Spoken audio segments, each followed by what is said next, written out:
Greetings students, Vita class 8. We are discussing chapter 3 of geography, that is mineral and power resources. So in the previous class we have discussed about conventional resources, power resources. Now let's start with the non-conventional sources of energy. First of all, there is solar energy. So sun's heat and light energy can be felt by us every day. Solar energy trapped from the sun can be used in solar cells to produce electricity.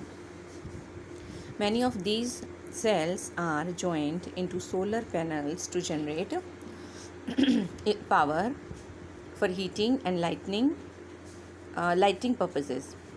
The technology of utilizing solar energy benefits a lot of tropical countries that are blessed with abundant sunshine. Solar energy is also used in solar batteries, heaters, solar cookers, solar dryers, besides being used for community lighting and traffic signals. About solar energy, you people know, I think everyone knows, when there is any kind of exhibition, especially science exhibition, many of the students they prepare models of solar panel, sometimes solar cooker. So you people know that sun's heat this is trapped, and this can be used for the production of electricity. And this is a renewable energy source of energy, because we get the sunlight every day. It's a natural gift or gift of nature that we get. And the countries who lies in the tropical area, they get abundant of sunlight, and that's why those areas are blessed with this sunshine, or they can utilize this solar energy at the maximum. Next, let's see, this table is given: wind energy, non-polluting, low-cost production of electricity once set up, safe and clean. So you people know about windmills, that windmills are also used to produce electricity by wind power. And this is non-polluting, no pollution, no burning of any kind of fuels, so no pollution. And once it is set up, then there is no other other kind of expenditures, so there is low cost production of electricity. Then this is safe and clean source of energy. So beside these advantages, some disadvantages are also there.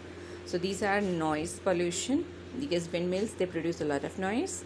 Then windmills costly to set up. See, it is costly to set up windmills, but once these are set up, then there is no other kind of expenditure. Okay. Then disturbs radio and TV reception. Then harmful to birds, because many birds can be caught in between the windmills or blades of the windmill. So this is harmful to birds. Solar energy, inexhaustible meaning it can be renewed, or it do not get exhausted once it is used. So we can use it, or we can produce electricity time and again with the help of solar heat.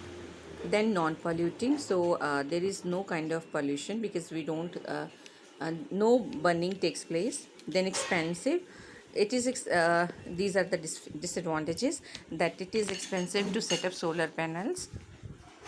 Diffuse source, so get wasted. So it yes, this is a diffuse source, so gets wasted, because the solar energy that is not used completely. So that's why it is called that this source, it get wasted, the energy get wasted, because we cannot use it wholly. Next is tidal energy. Tidal energy, so advantages: non-polluting, inexhaustible.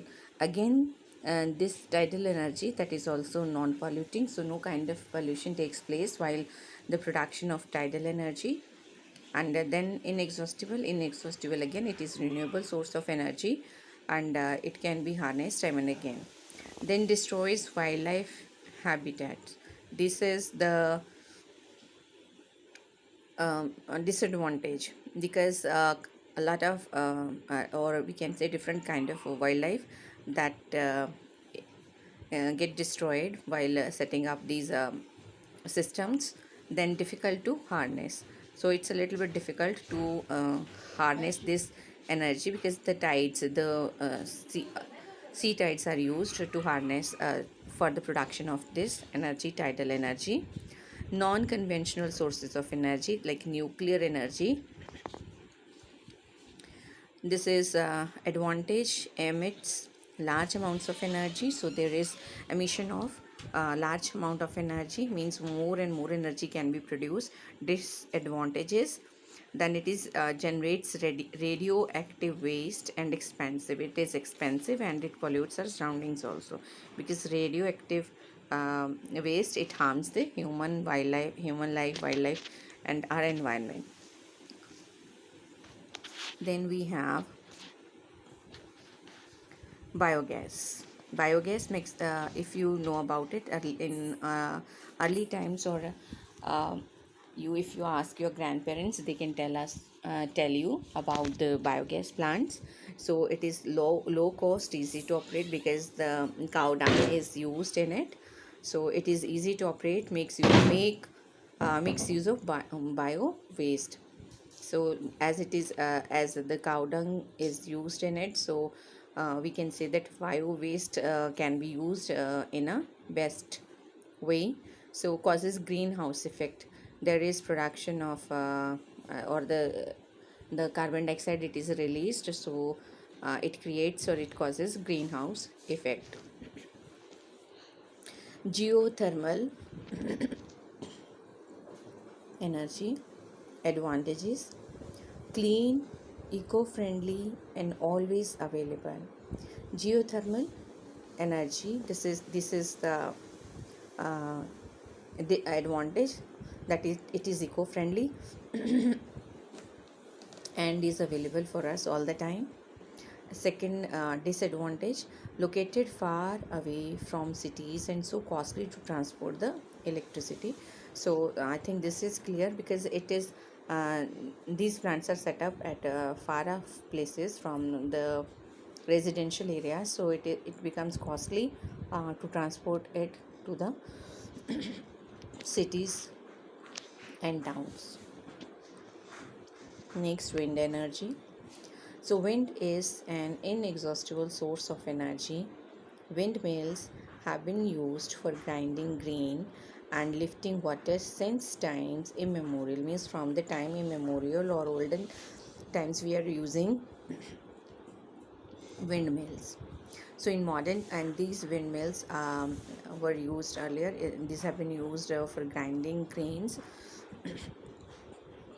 and lifting water. And in modern time, windmills, the high speed winds rotate the windmill, which is connected to a generator to produce electricity.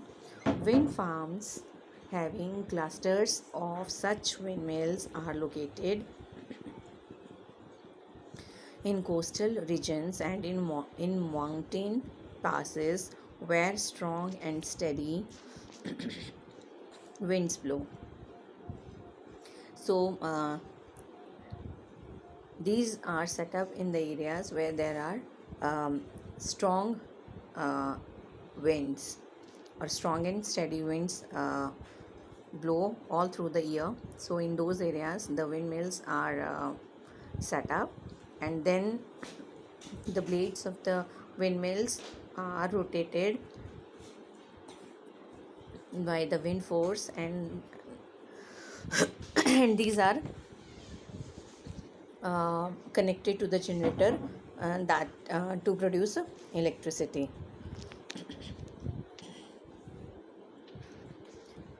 Next, wind farms are found in Netherlands, Germany, Denmark, UK, USA, and Spain are noted for their wind energy production. Now, see, windmills are specially located in coastal or and mountain areas or the mountain passes where strong winds blow. And these are some of the important areas where their wind farms, large wind farms, are being set up. So this is all for today, and rest of the part of the chapter we will discuss tomorrow. So if you have any question, query, can discuss with me in the class. Have a great day ahead.